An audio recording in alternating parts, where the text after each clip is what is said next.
vezes eu fico admirado, chego para minha esposa e falo assim, nossa, mano, eu nem lembrava disso aqui, olha isso aqui, olha que interessante isso aqui, olha essa profundidade, agora eu pude entender melhor, né? Só pelo fato de estar relendo.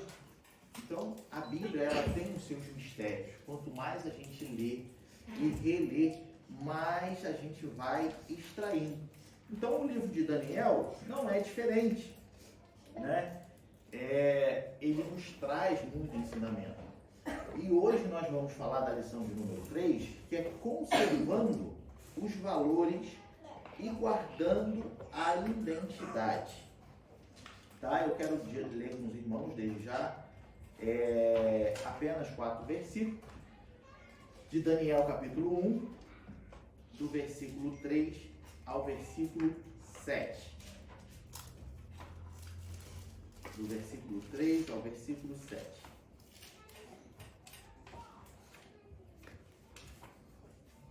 Daniel capítulo 1, do versículo 3 ao 7. Que diz assim: E disse o rei a Aspenaz, chefe dos eunucos, que trouxesse algum dos filhos de Israel e da linhagem real e dos nobres, jovens em quem não houvesse defeito algum, formosos de aparência e instruídos em toda a sabedoria, e sábios em ciência, e entendimentos no conhecimento, ou entendidos no conhecimento, e que tivessem habilidade para viver no palácio do rei, a fim de que fossem ensinados nas letras e na língua dos caldeus. E o rei lhes determinou a ração de cada dia da porção do manjar do rei e do vinho que ele bebia, e que assim fossem criados por 3 anos, para que no fim deles pudessem estar diante do rei. E entre eles se achavam dos filhos de Judá, Daniel, Ananias, Misael e Azarias. E o chefe dos eunucos lhe pôs outros nomes, a saber, a Daniel pôs o de Beltesazar, e Ananias o de Sadraque, Misael o de Mesaque, e Azarias o de Abednego. Amém? Graças a Deus. Pode ir falar com ela ali agora, que ela pode entrar. Bom, amados, antes de nós entrarmos no assunto da lição, eu quero sondar com os irmãos a importância de nós termos valores e identidade. E eu quero perguntar para os irmãos, o que são valores? Quando nós falamos de valores, o que são valores para os irmãos?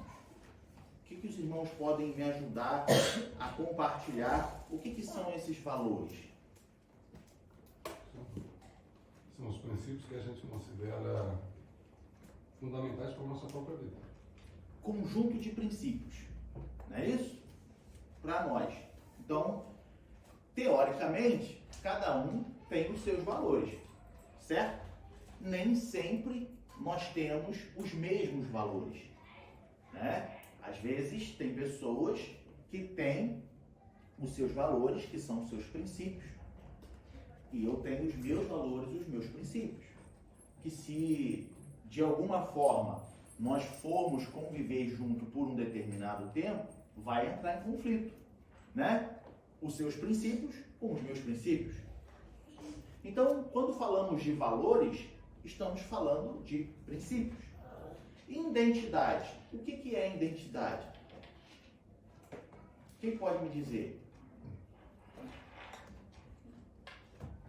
O perfil da pessoa baseado nas escolhas e valores, de acordo com os julgamentos que ela tem. Mais alguém quer compartilhar? Hã? Mais o quê? Como a gente reconhece. Hã? Sua identidade é quem você é. Exatamente. Resumidamente, identidade é o que te identifica. Certo? Então, quando nós falamos de conservando os valores e guardando a identidade, nós estamos falando de princípios e de quem você é. Certo? Nós estamos falando assim, olha, eu vou conservar, eu vou guardar os meus princípios e quem eu sou. Tá? Para que isso aconteça, é importante que nós criemos para nós o que já foi falado aqui algumas outras vezes sobre a tal da cosmovisão, tá? Para que eu guarde os meus valores, para que eu guarde a minha identidade, os meus princípios, eu preciso construir a minha visão. Eu preciso entender, eu preciso saber o que é importante para mim. Eu preciso conhecer o que é importante para mim. O que me define? Como me define? Então nós precisamos criar e ter essa cosmovisão. Precisamos entender realmente o que nós fazemos, por que nós fazemos. Quem somos nós e por que somos o que somos. Entende? Uma vez que nós temos isso bem solidificado como base da nossa vida, então nós conseguimos conservar os nossos valores e a nossa identidade. Quando nós entendemos esses princípios, nós conseguimos conviver em meio a outros valores e outras identidades, sem perder os nossos valores e a nossa identidade. Entende? Então é importante, primeiro, antes de tudo, nós sabermos quais são os nossos valores. E por que temos os nossos valores? Qual é a tua identidade? E por que ela é assim? Qual é a tua identidade? E por que você tem essa identidade? Entende? Nós precisamos entender tal coisa. Quando nós sabemos a nossa identidade, os nossos princípios, os nossos valores, nós estamos certos daquilo. Já ouviu o ditado cabeça dura? Normalmente a pessoa que é chamada de cabeça dura é porque ela não abre mão daquilo que ela quer fazer, que ela entende que é o certo. E trazendo para a conservação de valores e identidade, diante de um mundo caótico, nós precisamos ser cabeça dura. Não abrir mão de valores e da sua identidade. O texto que nós vamos refletir hoje, ele nos mostra esse comportamento. O comportamento de 4 jovens, de 4 homens,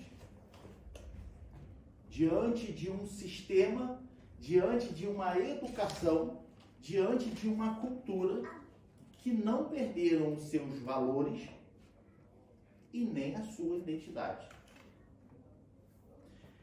É interessante nós olharmos que o texto nos mostra, né, no versículo 4, que o rei, ele pede ao chefe dos eunucos para que trouxessem os filhos de Israel, né, aqueles que fossem já bem instruídos, de boa aparência, formosos, né. Veja bem, os jovens, esses homens, já tinham um diferencial. Eles já eram instruídos em sabedoria. Eles já eram estudados. E além das outras características que a Bíblia nos mostra. Eles já eram separados, digamos assim, de todos que foram levados cativos, né? Foram separando de acordo com a vontade do rei para trabalhar em cada lugar. esses jovens se encaixaram nessa característica, nessas especificações que o rei pedia, que o rei exigia. Não é isso? Então o chefe dos eunucos, ele foi lá e falou assim, olha, o rei fala para o chefe dos eunucos, ó, traz algum dos filhos de Israel e da linhagem real e dos nobres. Aí ele diz assim, jovens em quem não houvessem defeito algum, formosos de aparência e instruídos em toda a sabedoria e sábios em ciência e entendidos no conhecimento e que tivessem habilidade para viver no palácio do rei a fim de que fossem ensinados, olha só, ele já queria homens que fossem inteligentes. Ele já queria homens que fossem estudados. Mas para quê? Para simplesmente botar lá no palácio e viver? Não. Ele diz assim, a fim de que fossem ensinados nas letras e na língua dos caldeus. Em outras palavras, o rei está falando assim, olha, eles têm conhecimento, eles não são indoutos, não são ignorantes, e eu preciso deles, porque já são pessoas inteligentes. Já são pessoas inteligentes. Só que eu preciso deles para que eles ainda passem por um período de ensino. O rei não ia pegar esses jovens e ia botar diretamente no palácio. O rei falou assim, ó, separa eles, porque já são intelectuais, já são inteligentes, e traz para a nossa universidade, traz para a nossa escola. Porque apesar deles serem o que são, eles precisam agora aprender o que eu quero que eles aprendam. Quando olhamos para essas características, eu enxergo que o rei ele fez uma seleção, não que ele estivesse interessado no conhecimento que eles tinham e tirar proveito daquele conhecimento que eles tinham, não. Mas pela capacidade cognitiva desses jovens de poderem aprender mais rápido, talvez, do que os outros. Então, quem já cursou uma faculdade, quem tem muito entendimento, se é levado cativo, aquela pessoa ela já tem a mente aberta para aprender muitas coisas. Ela já é inteligente, ela já tem noção de muita coisa. Então, teoricamente, fica mais fácil de aprender. Só que, na verdade, quando nós olhamos para o contexto, para a situação, a intenção é de que eles agora, eles se enchessem do conhecimento babilônico, do conhecimento caldeu. E a intenção do rei não era porque o rei estava sendo bonzinho, não é porque Nabucodonosor escolheu eles e estava sendo bonzinho com eles. Não era um ato de generosidade do rei. Não era. Se a gente parar para pensar, se nós olharmos por outro ângulo, esses jovens, eles, por algum momento, eles poderiam, não estou afirmando, eu estou aqui conjecturando. Pensa comigo, se fôssemos levados cativos, tá? O rei Nabucodonosor chegou aqui agora em Berlim, pegou a DM Berlim e levou para a Babilônia, cativo. Aí chega lá na Babilônia, o rei ele fala assim, daquele grupo que estava lá na DM Berlim, pega 4 pessoas e põe na nossa universidade, na nossa escola. Por mais que você e eu estivéssemos com medo por estarmos sendo levados cativos, de alguma forma poderia acontecer ou passar o pensamento, o sentimento de, não, pelo menos a gente não está no calabouço, né? Não, pelo menos a gente não está sendo escravizado, apanhando, carregando pedra, pelo menos a gente tem um benefício aqui. Dos males, o menor para nós. Porque fomos separados para viver no palácio. Ainda vamos passar numa faculdade de graça. Esse sentimento, eu não me assustaria se passasse na nossa mente, se a gente estivesse numa situação deles. Esse sentimento, talvez, essa sensação de que por mais que estivesse sido levado como prisioneiro, arrancado de suas casas, tirado da sua cultura, tirado das suas terras, eles poderiam, assim, pelo menos nós vamos ficar no palácio. Nós conhecemos a história e a gente sabe que não é isso que aconteceu. Eu estou aqui construindo, né, uma linha de raciocínio com os irmãos para que a gente possa entender o que é conservar os valores e a identidade. Porque eu imagino que talvez, se não fossem servos de Deus, tementes a Deus, qualquer outra pessoa se alegraria de, olha, não fui levado cativo, mas pelo menos eu vou ficar no palácio. Estou prisioneiro aqui de Nabucodonosor, mas pelo menos não vou ficar lá carregando pedra, levando chibatada, chicoteada, ficando num calabouço. Pelo menos eu vou ganhar conhecimento, vou trabalhar para o rei. Qualquer outra pessoa que não fosse servo de Deus, qualquer outra pessoa que não temesse a Deus, eu não me assustaria se passasse esse sentimento e assim, tá, aconteceu, não posso fugir, então agora eu vou aceitar as consequências. Já que eu tenho que ficar aqui, já que eu tenho que servir o rei, então eu vou procurar ser o melhor nisso. Veja bem, essa solicitação do rei para o chefe dos eunucos não era um ato de generosidade. E aqui a gente tira um ensinamento. Porque muitas das vezes as ciladas, elas vêm disfarçadas de generosidade. Entende? Muitas das vezes as ciladas, elas vêm disfarçadas de generosidade. Coisas que enchem os seus olhos, coisas que enchem o seu coração. E na verdade é uma cilada. Na verdade, é algo que é para te fazer ser confundido. Só que muitas das vezes ficamos tão maravilhados porque por alguma razão aquilo faz parte ou faria parte de algo que você tinha desejado muito.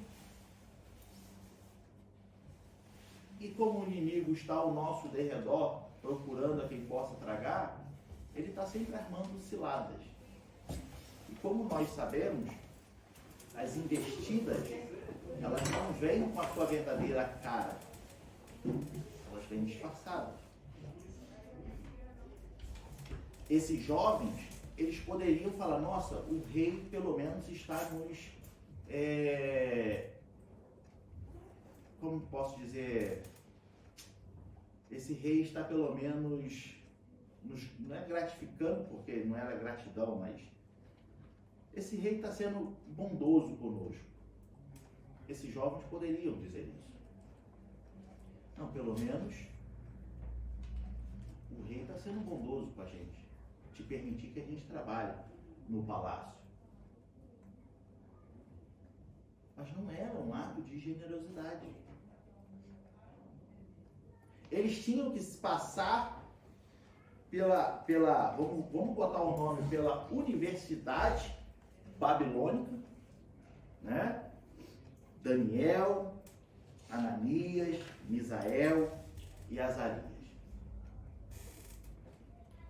Para poder servir no reino. Para poder servir o rei. E quanto tempo que eles tinham que passar nessa universidade? Quanto tempo que eles tinham que estudar nessa universidade? 3 anos. Por que entende-se que são 3 anos? Porque juntamente com essa escolha para servir no reino, aprender o ensinamento, também foi preparada uma dieta para eles. Olha que conforto, né? você é levado cativo, aí você ganha estudo, e você ainda ganha uma dieta. Né? Não é tentador? Não enche os olhos? Nossa, pô, ser levado cativo assim, eu quero. Né? Poxa vida. Nunca estudei na vida, né? Imagina, sou levado cativo, aí chega lá, não, você vai passar por universidade, toma aí uma dieta, você se alimentar, ficar bem, tem que ficar bonito, né? Eu fico pensando que numa situação de hoje, um prisioneiro, ele ia ficar feliz da vida. Um prisioneiro hoje, nossa, um prisioneiro hoje ele ia falar, rapaz, por que eu não fui preso antes? E aqui está muito melhor.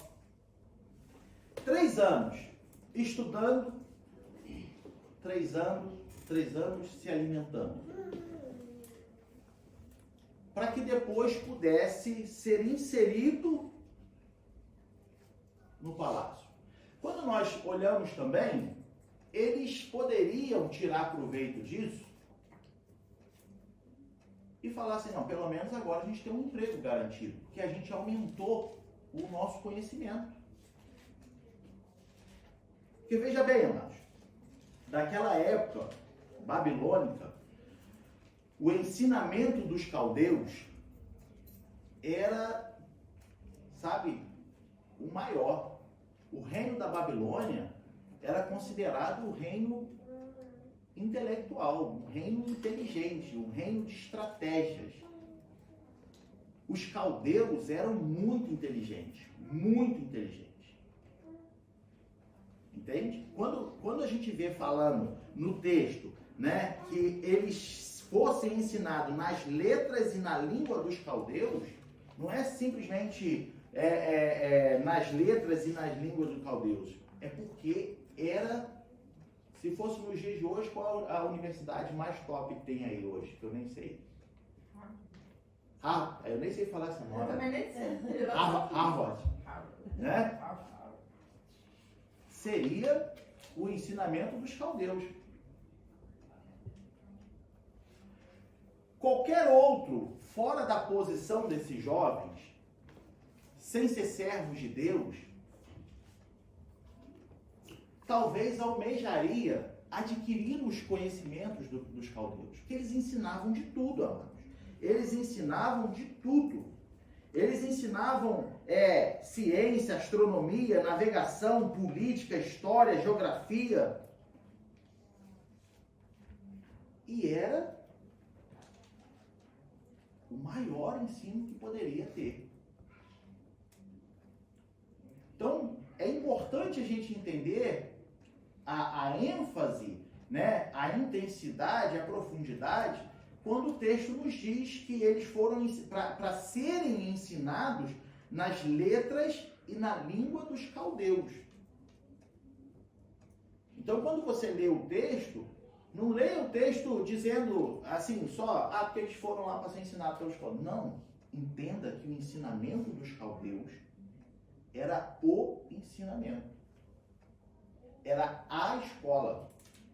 Era a universidade. E nós estamos falando de 4 jovens que já eram cheios de conhecimento. Nós estamos falando de 4 jovens que já tinham sabedoria, entendimento. E eles foram levados para lá para serem ensinados na língua dos caldeus. Só que o que acontece? Esse ensinamento, esse estudo por 3 anos, essa universidade, né, que eles passariam, corria o risco de acontecer uma aculturação. O que é isso? Tirar toda a cultura deles e eles adquirirem tudo da Babilônia. Entende? O risco que eles estavam correndo era de que eles enfrentassem ou passassem pela universidade babilônica e agora eles abrissem mão de toda a sua cultura, de todo o seu conhecimento e adquirir somente o conhecimento babilônico. Não é que eles sofreriam uma lavagem cerebral a ponto de não lembrarem de nada de quem eles eram, mas simplesmente eles abririam mão de viver aquilo que eles tinham aprendido.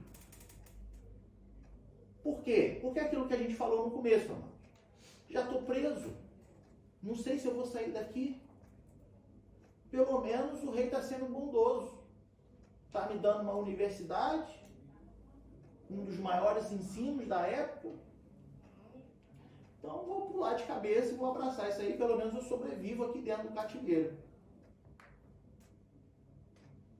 Esse era o risco que eles estavam correndo. Esse era o risco. De serem totalmente envolvidos com a nova cultura, com o novo ensinamento, com tudo que se tinha para aprender. E vagarosamente irem perdendo os seus valores e a sua identidade. Esse era o risco, ou o maior risco que eles estavam correndo. E isso não deixava de ser uma estratégia do rei Nabucodonosor. Para que um reino funcione bem, todas as engrenagens precisam girar de acordo com as suas funções e de acordo com o ambiente em que você vive. Não adianta trazer, na época, né, no caso de Nabucodonosor, não adianta trazer prisioneiros, botarem para trabalhar, mas eles não saberem como eu quero que eles trabalhem. Não saberem como tem que funcionar. Então, olha a estratégia de Nabucodonosor. Ele era um rei que era agressivo na hora de invadir e saquear, mas ele era um rei intelectual. Ele era um rei inteligente. E por isso a Babilônia ganhou o nome que tinha na época. Por isso a Babilônia era o que era na época. Porque ele não era só um bárbaro que saía invadindo os outros reinos e destruía tudo. Não.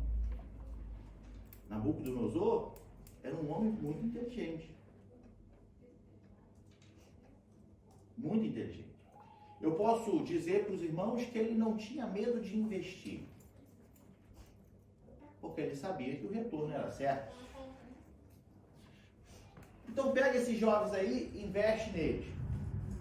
Conhecimento. Dá conhecimento para eles. Enche eles de conhecimento. Ah, mas eles já têm a cultura dele. Enche eles de conhecimento. Por quê? Você olha para um lado, você olha para o outro, você fala assim, como é que eu saio daqui? Não saio daqui. Só o que me resta é aprender o que estão querendo me ensinar. Então, se nós olharmos agora fora da caixinha, é como se Nabucodonosor estivesse falando assim, nós vamos implantar na cabeça deles que agora eles pertencem ao reino babilônico. Nós vamos tirar tudo que eles acham que eles são. E eles vão entender que agora eles são moradores da Babilônia. Servos da Babilônia.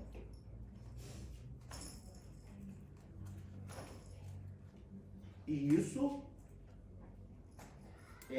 essa era a intenção.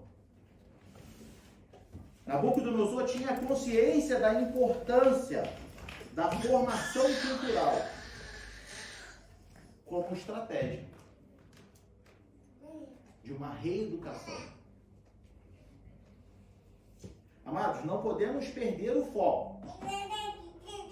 Não podemos perder o foco de que a lição está nos mostrando a conservação dos valores e a identidade. Os 4 jovens, Daniel, Ananias, Misael e Azarias passariam pela universidade babilônica, mas eles mantiveram a sua mente blindada. Blindada. Eles não se contaminaram.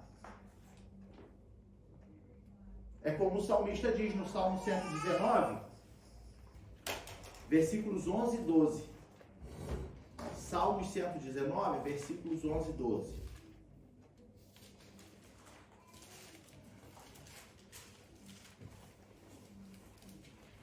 Ele diz: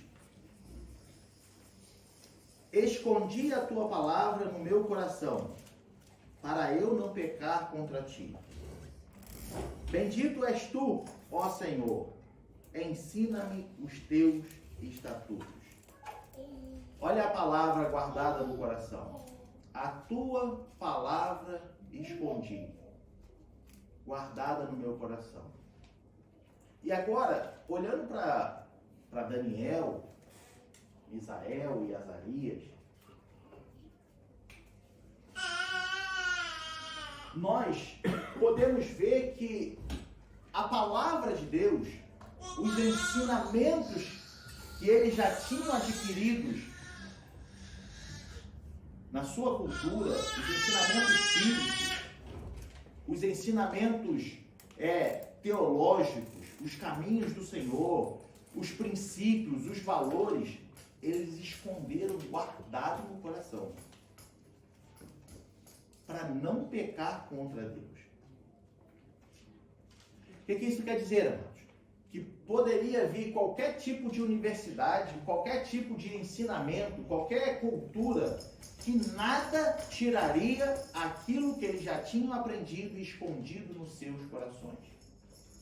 Nada substituiria aquilo que já estava guardado no seu coração. O salmista, ele diz: bendito és tu, ó Senhor. E aí ele fala: ensina-me os teus estatutos. E uma vez que nós aprendemos, guardamos, e aí quando guardamos no coração, escondemos do mundo. Guardamos no coração e escondemos do mundo. Por quê? O ensinamento do mundo, a cultura mundana, tudo que o mundo oferece, ela vai querer entrar no seu coração e achar o ensinamento para o substituir. Mas você o escondeu para não pecar contra Deus. Por isso o salmista fala: escondi, guardado.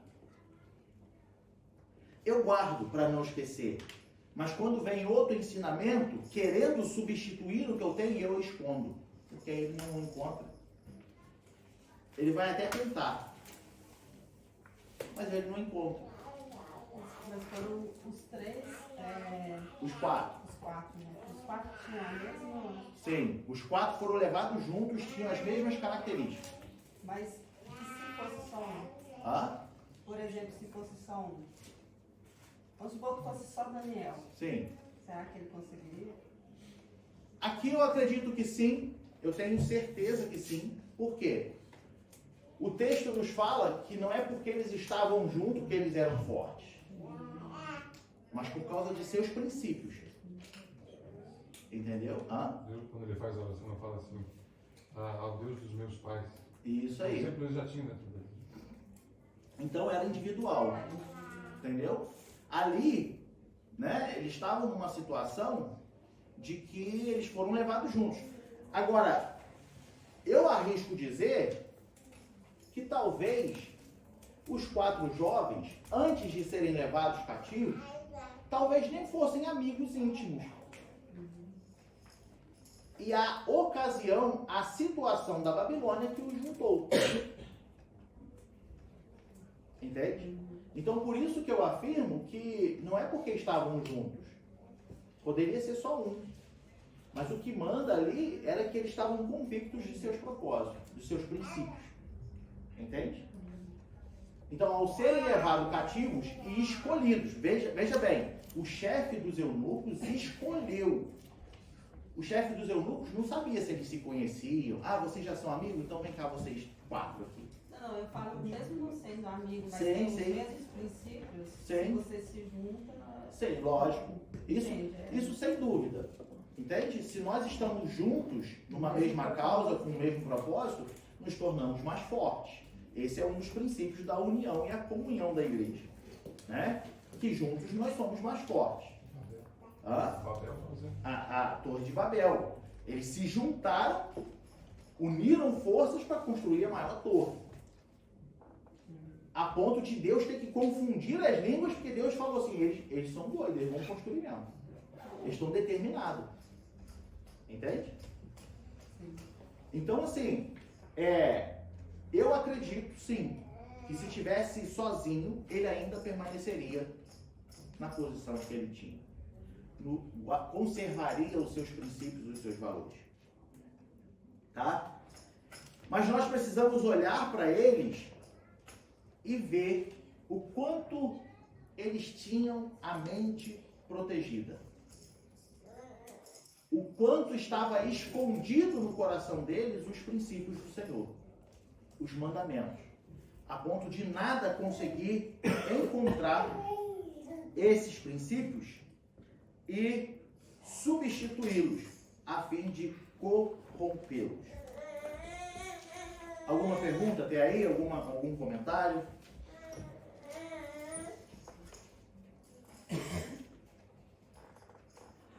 Não? Seguindo adiante.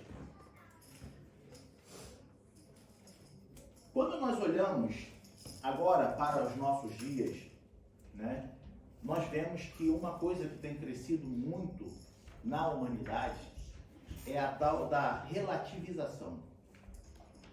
O relativismo. Isso tem crescido muito. Tudo, você pode ver, tudo as pessoas dizem, mas isso é relativo. Isso depende do ponto de vista. Isso depende de que lado você está. Isso é muito relativo. O relativismo, tá?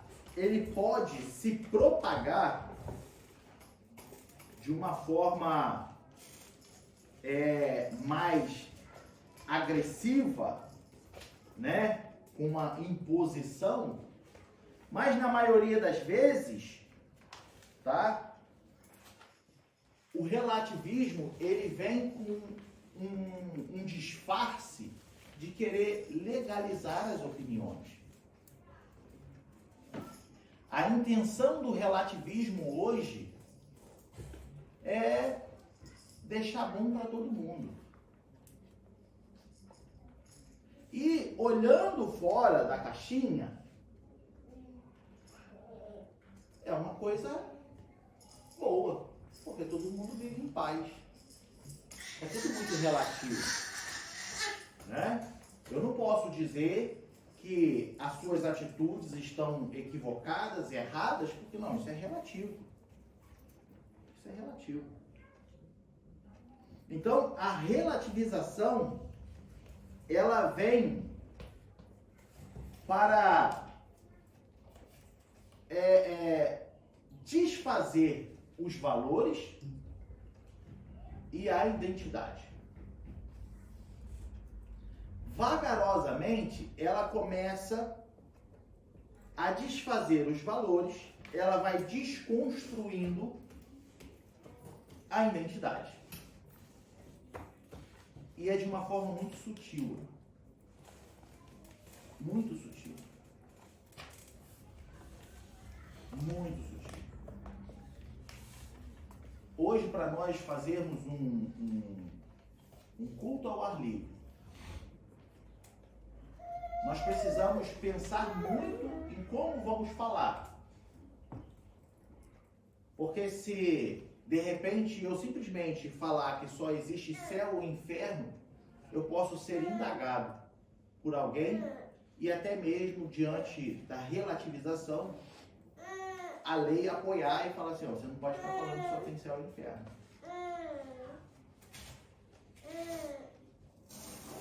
Até nisso. Nós precisamos entender a intensidade que tem acontecido o relativismo. E dentro dentro da área política, principalmente, no âmbito político, a política ela tem usado muito a relativização das coisas. Por quê? Porque a intenção deles é de fato alcançar todos. Só que isso força quem tem valores e princípios, força a ter que lutar e enfrentar certas coisas. Força a pessoa a ter que entrar em conflito. Isso se você conserva valores e identidade. Imagina se Daniel, Ananias, Misael e Azarias, se quando estivessem estudando ao longo dos 3 anos, eles começassem a relativizar. Eles começassem a estudar, né? Não, mas isso aqui faz até sentido. Não, isso aqui eu acho também que não tem nada a ver, não. E sutilmente, eles vão aceitando,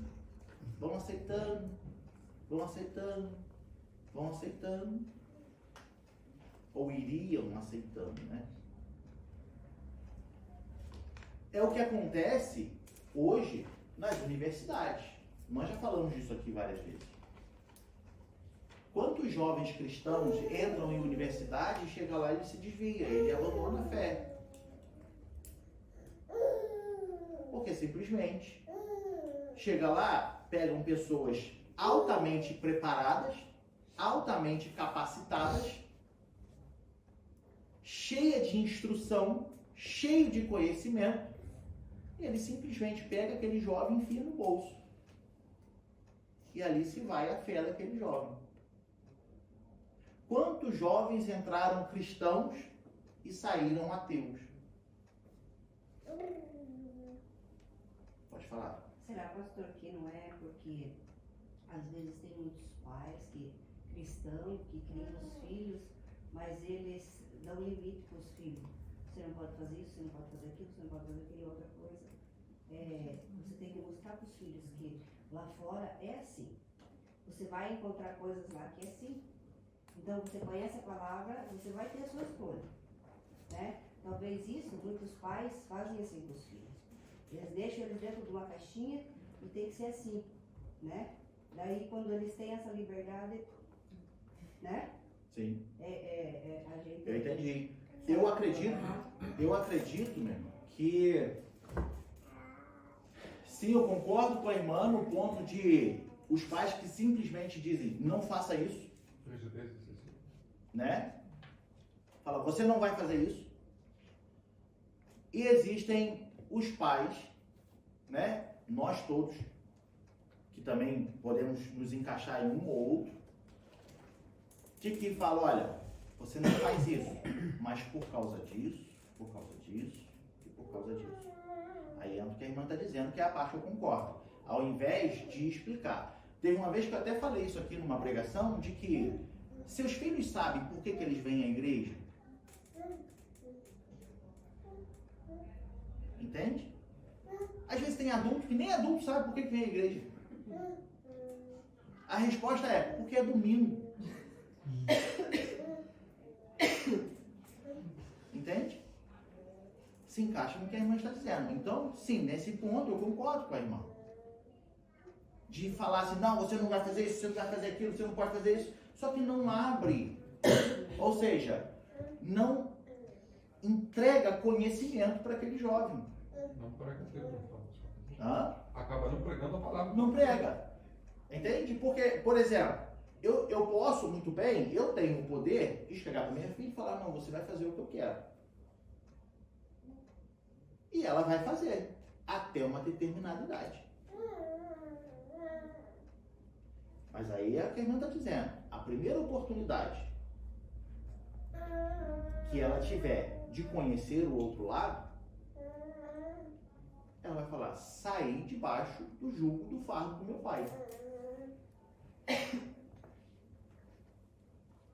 E aí, filho, eu não terei mais controle de nada. Agora, se desde pequeno eu falo assim: filha, você é serva de Deus,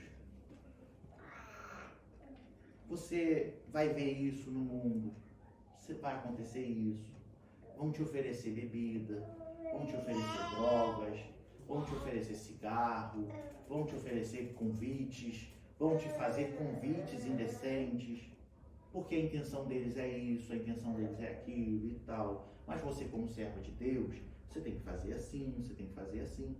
Então, ela não é pega de surpresa. Entende? Na preparação de um soldado,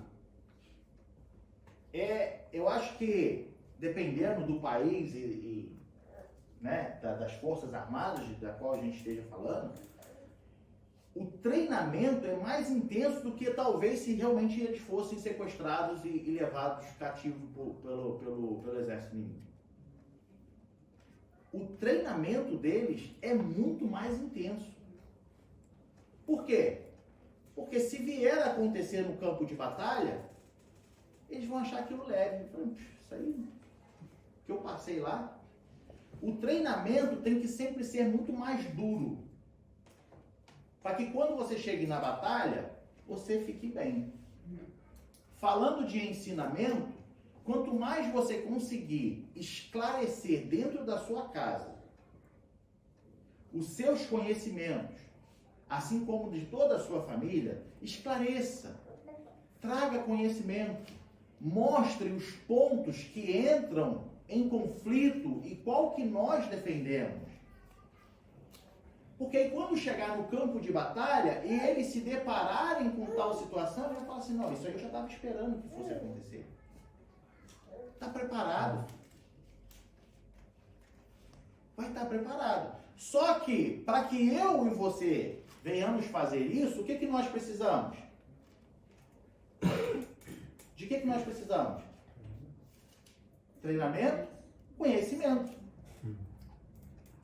Nós precisamos de conhecimento. Pode falar. A Bíblia não fala, né? Ensina no caminho que deve andar para que ele nunca venha a se esquecer.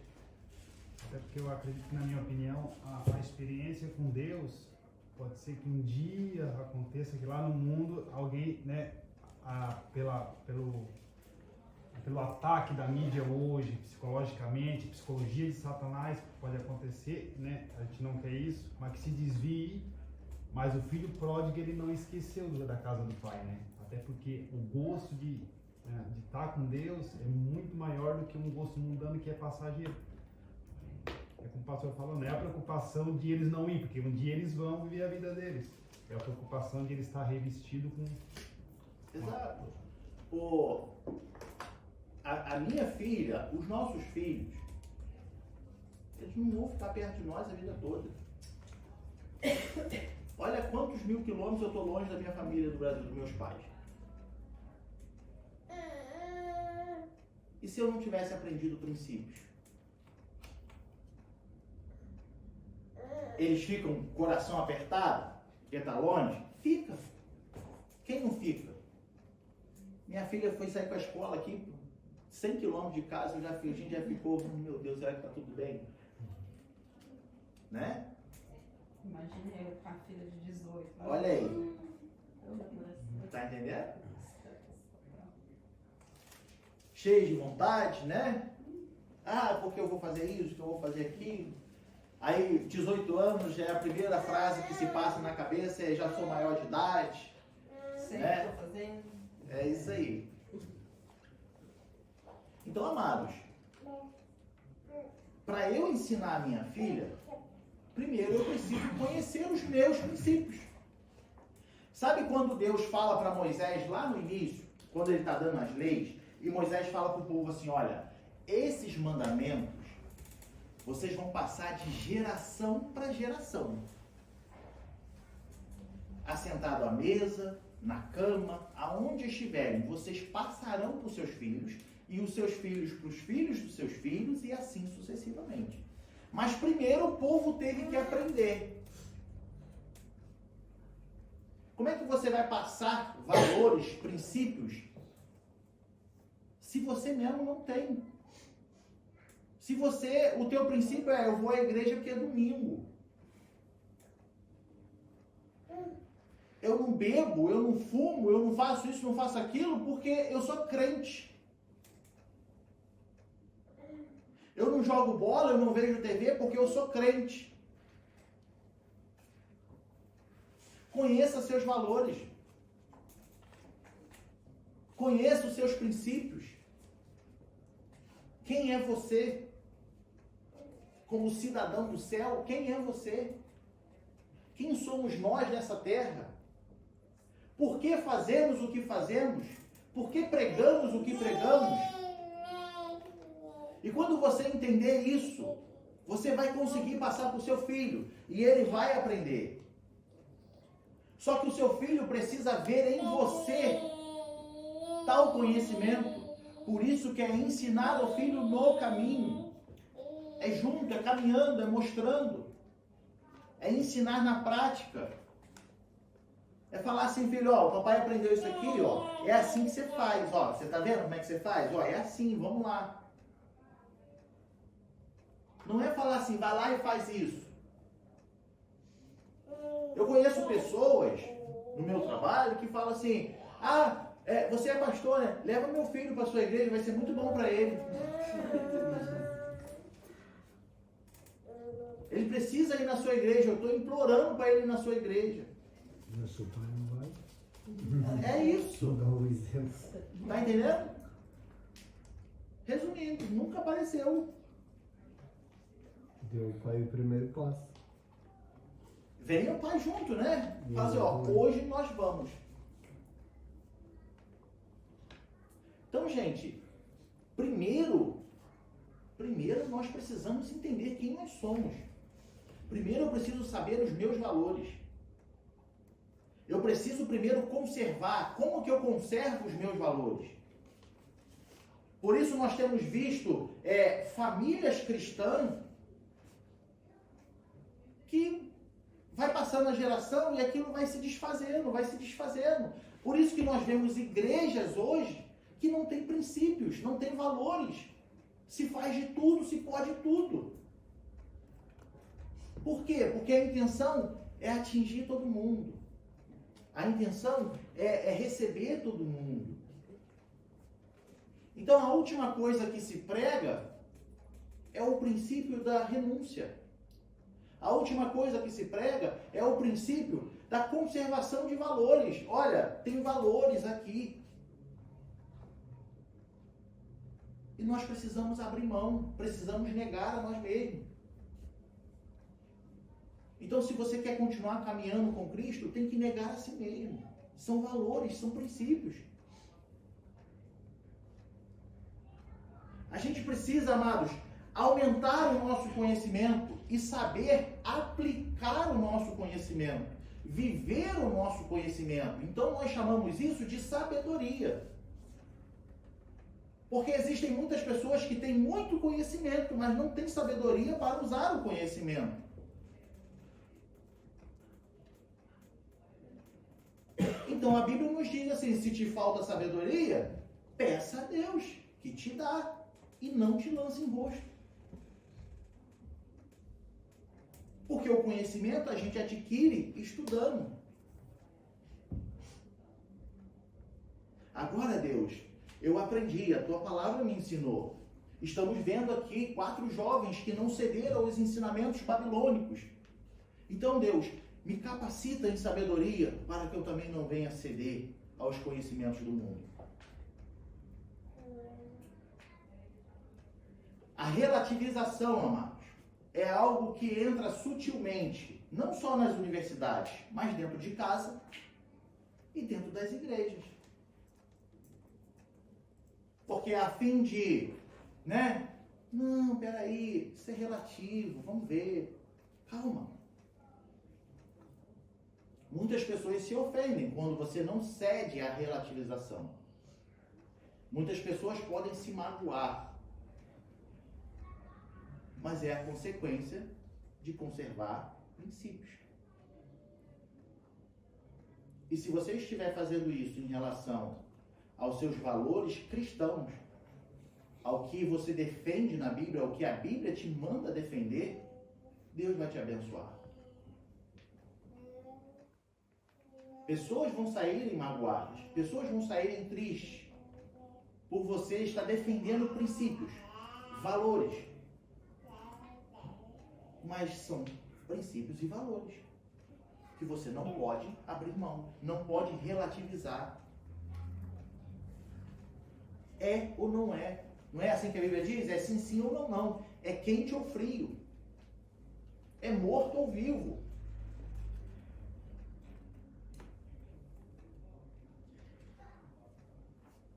A disseminação do relativismo, ela desconstrói a sua identidade.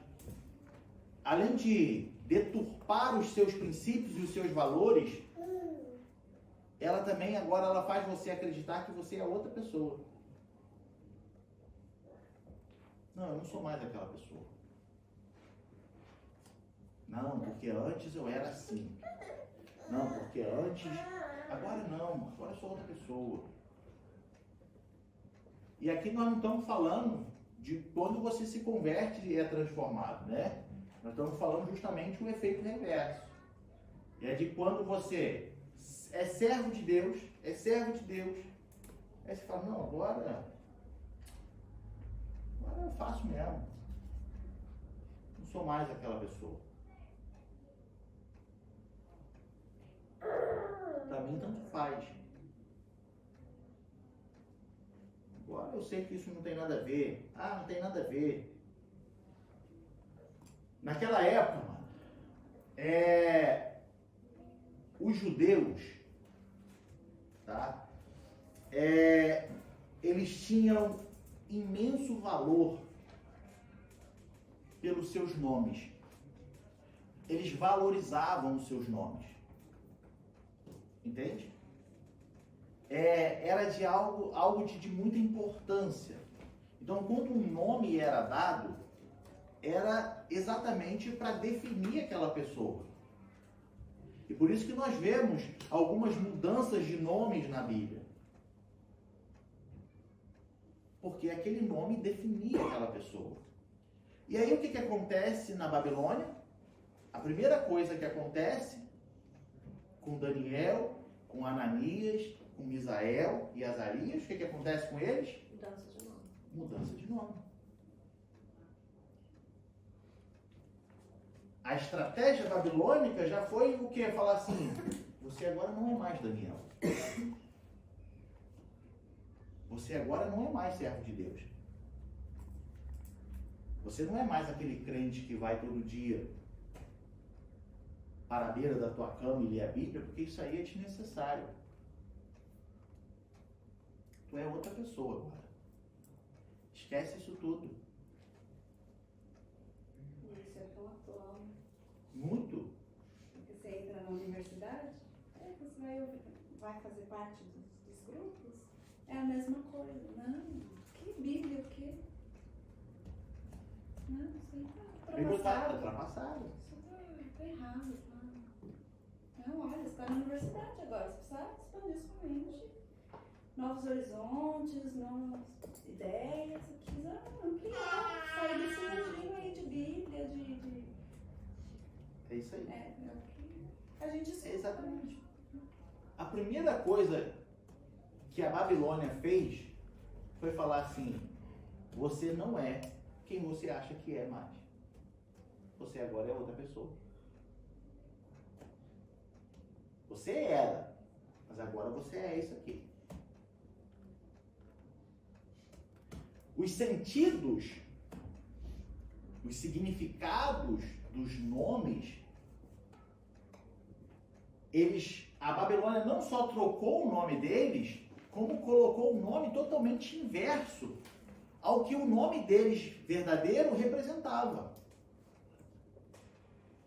Ou seja, uma ofensa. é imposição. Você não é mais Daniel. Você não é mais Ananias. Por quê? Vamos lá. O significado do nome Daniel. Deus é meu juiz. Tá? Aí o que a Babilônia fez? Agora você vai ser Beltesazar. Aí o que quer dizer Beltesazar? Bel protege o rei. Daniel era Deus é meu juiz. Aí agora o nome dele é Bel protege o rei. Aí vira para Ananias, que significa Deus é gracioso, e bota Sadraque agora, ou seja, iluminado pelo sol.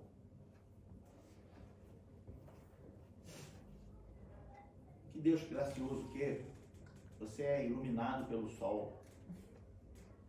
Não é isso que acontece? Hoje, mas isso aqui é bênção de Deus. Que bênção de Deus que é?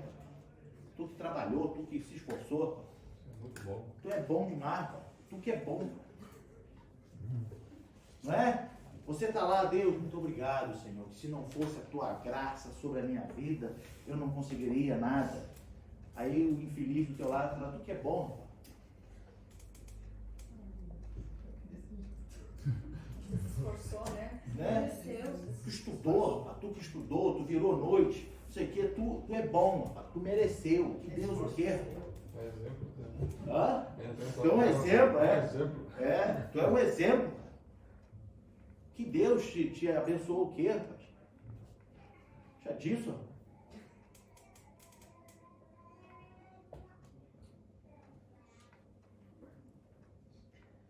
Aí vira para Misael e fala assim, Misael significa quem é como Deus, né? Aí botaram o nome dele de Mesaque, que é assim, aquele que pertence à deusa Sesaque. Quem é como Deus? Deus, tu pertence a Sesaque. Que Deus é esse aí que você está falando? Porque a nossa irmã Letícia falou, né? Isso aí é antigo, isso é ultrapassado. Que Deus o quê? Deus o quê? Isso é uma força que existe dentro de você. Espírito Santo. Não deixa de ser. Aí sim. Mas eu acredito que, se não todos aqui, já passaram pela experiência de alguém falar assim, não, você tem uma força, você tem uma energia, uma áurea, né? Você tem uma energia muito boa. Não é isso? A gente fala assim, quem é como Deus, né? O que você vê em mim é o brilho do Espírito. Que nada, você tem uma energia muito boa. Isso aí é para quando você chega, o ambiente muda, mas porque você traz uma energia muito boa. E traz mesmo, a presença do Espírito Santo. Azarias significa Deus ajuda. Aí botaram o nome dele de Abednego, que é servo do Deus Nego.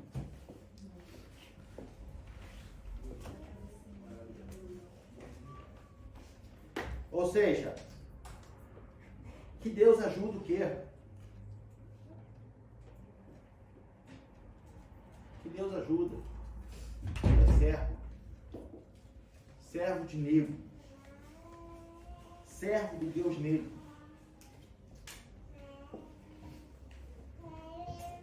Entende? A primeira coisa que a Babilônia fez foi tirar as identidades. Eu acho que essa irmã só fala em inglês. O tradutor já está aí atrás do aparelhinho aí. Passa para ela aí, por favor.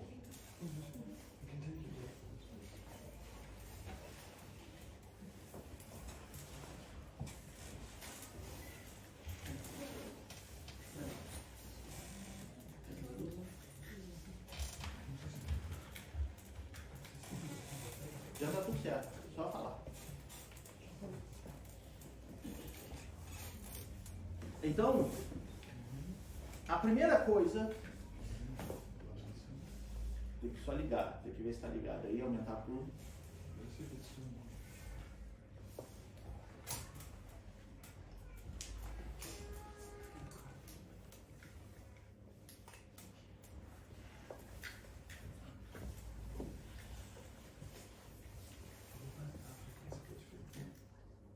Não, Alexandre, não tem problema não. Não, está tudo certo. Vê se vocês estão escutando. Aqui também tá ligado já? A primeira coisa que a Babilônia fez foi tirar a identidade deles. Antes que eles pudessem entrar para a Universidade Babilônia. Falando, olha, primeira coisa, vocês já não são mais quem vocês pensam que são. E agora que vocês já são novas pessoas, então vocês podem entrar. Podem entrar não, né? Vocês irão entrar para a universidade. Amados, veja bem. Quando nós somos fiéis a Deus, quando nós nos mantemos fiéis, Deus, Ele te abençoa, Deus, Ele te capacita aonde você estiver. Se você faz como o salmista diz, a tua palavra escondi, guardada no meu coração, está guardada porque não te deixa esquecer, escondida porque quando vier o relativismo, não vai encontrar aquilo no teu coração que está escondido para você.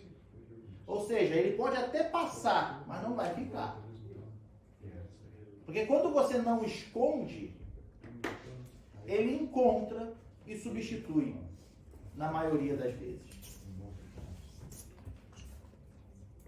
Quando nós olhamos para Daniel, Ananias, Azarias e Misael, nós vemos que eles se manteram fiéis. Eles tiveram seus nomes trocados, sim. E vou dizer que lá na Babilônia, eles não ficaram entrando em controvérsias de falar assim, meu nome não é Abednego, não me chama disso não.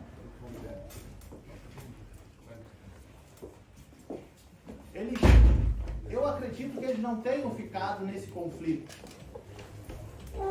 Eu acredito que eles não tenham entrado nessa guerra.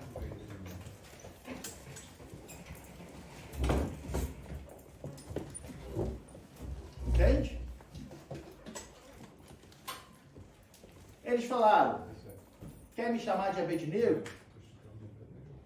Pode me chamar. Quer me chamar de Beltesazar? Pode chamar. Quer me chamar de Mesaque? Pode chamar. Mas eu ainda sou Daniel. Eu ainda sou Ananias. Eu ainda sou Azarias. Eu ainda sou Misael. O mundo quer te chamar de várias coisas. Deixa chamar. Mas você sabe quem você é. Você sabe quem você é. Estão querendo mudar a sua identidade? Deixa achar que estão mudando a identidade. Mas você sabe quem você é. Você ainda tem a sua identidade. É interessante nós entendermos, amados, que de todo o ensinamento, Daniel, Misael, Azarias e Ananias, eles não rejeitaram todos os ensinamentos. Eles absorveram o que era bom. Eles não demonizaram tudo que estava sendo ensinado. Não, isso tudo aí é do diabo. Isso tudo aí não me pertence. Eles extraíram o que era bom. Portanto, quando a gente lê nos versículos 17 a 20 do capítulo 1 de Daniel, ele diz assim: ora, a esses 4 jovens Deus deu o conhecimento, a inteligência em todas as letras e sabedoria. Mas a Daniel deu entendimento em toda visão e sonhos.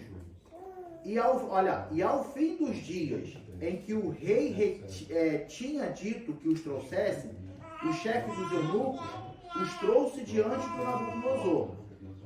Aí ele diz assim, ó, e o rei falou com eles, e entre todos eles não foram achados outros tais como Daniel, Ananias, Misael e Azarias. Por isso, permaneceram diante do rei. E em toda matéria, de sabedoria e de inteligência, sobre que o rei lhes fez perguntas, os achou 10 vezes mais doutos, ou seja, espertos, doutores, do que todos os magos ou astrólogos que havia em todo o seu reino. Eles se manteram fiéis e tudo aquilo que era ensinado, eles passavam pelo crivo da Bíblia, pelo crivo dos mandamentos. E então filtrava. Isso aqui eu posso absorver.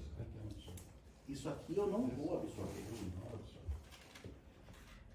Você e eu hoje sabemos ler porque estudamos numa escola que tem um sistema que está no mundo, que o mundo oferece.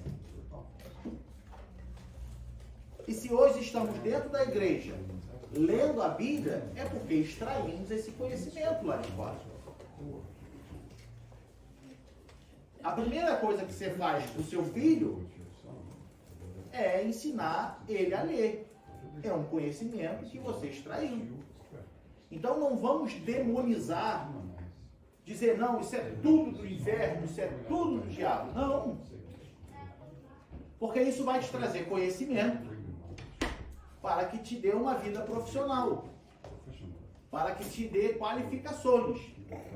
O que você precisa fazer é sempre passar pela Bíblia. O que você precisa fazer é falar assim, está em conflito? Use a Bíblia. O que estão ensinando, isso é algo que eu posso absorver? Ou a Bíblia, ela impede? É fácil de entender e imaginar de que isso tenha acontecido com Daniel, com Ananias, com Misael e Azarias. É fácil de entender isso, porque eles tinham valores, eles tinham princípios, eles tinham uma identidade. E Deus os capacitou, que quando foram fazer a prova diante do rei, quando Nabucodonosor foi fazer perguntas a eles sobre o que eles tinham aprendido ao longo dos 3 anos, eles pareceram mais inteligentes, 10 vezes mais inteligentes do que qualquer outro. Ou seja, eles estudaram, eles aprenderam, mas tudo aquilo que eles aprenderam não desconstruiu a identidade deles. Para a gente encerrar, tudo nós precisamos passar pelo crivo das Sagradas Escrituras. Quando nós olhamos para 2 Coríntios capítulo 5, ou capítulo 10, versículo 5,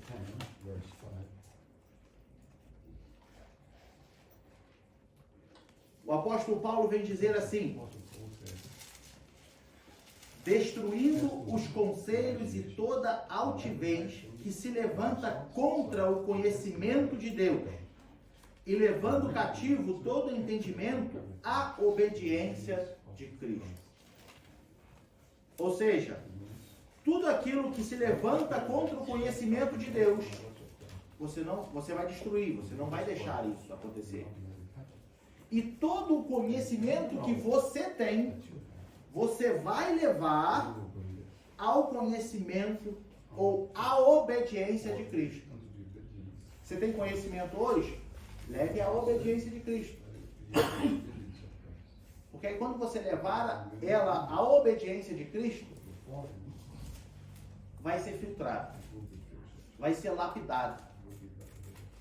Ainda no versículo, no livro de Atos dos Apóstolos, capítulo 17, versículo 11, ele diz: ora, estes foram mais nobres do que os que estavam em Tessalônica, porque de bom grado receberam a palavra, examinando cada dia nas Escrituras se estas coisas eram assim. Olha o que Paulo está falando dos irmãos de Bereia.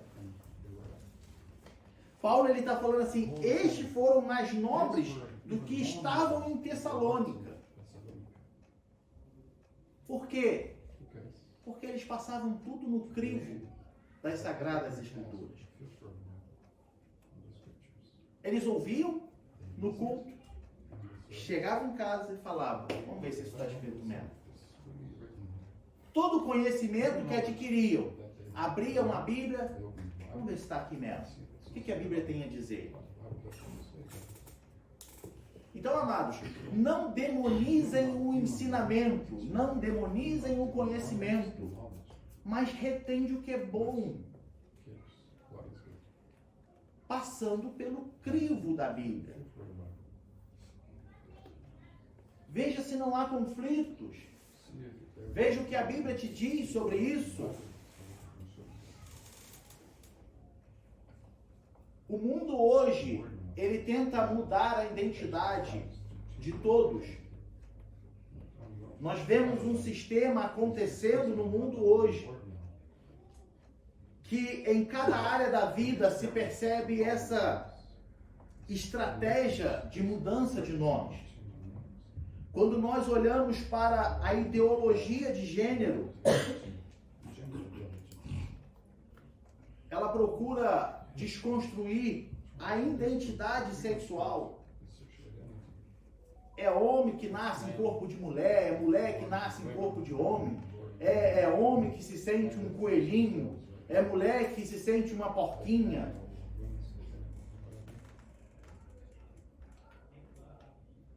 Estão mudando as identidades. O sincretismo, ele busca acabar com a identidade religiosa. Não, vem cá. Isso aqui, ó, é igual. Essa é a mesma coisa. Vem cá, vamos juntar todo mundo. Para quê? Tirar a identidade. O relativismo se propõe a desfazer a identidade moral. Depende do lado que você vê. Isso é muito relativo. Não, peraí, não é bem assim. Olha desse lado de cá. Quando se trata de identidade e valores, não há relativização, não há negociação. Valores são valores, identidade é identidade. Você tem os seus valores, você tem a sua identidade. Não deixe o mundo tirar a sua identidade. Não deixe o mundo desconstruir a sua identidade. O mundo pode até mudar o seu nome, mas não consegue mudar quem somos, cristãos. O mundo pode até te fazer ou te forçar a conviver com outros nomes, com outros costumes, com outros valores, mas não irão mudar a nossa identidade. Não irão mudar a nossa identidade. O mundo vai te forçar a conviver com coisas que irão contra os seus valores, contra os seus princípios. Mas ele não vai mudar a sua identidade. Fala para o irmão que está ao seu lado aí. O mundo não vai mudar a sua identidade. O mundo não vai mudar a sua identidade. Ele pode até te fazer conviver com coisas que você não gosta, com coisas que você não concorda. Mas você nunca vai perder a sua identidade de cidadão dos céus.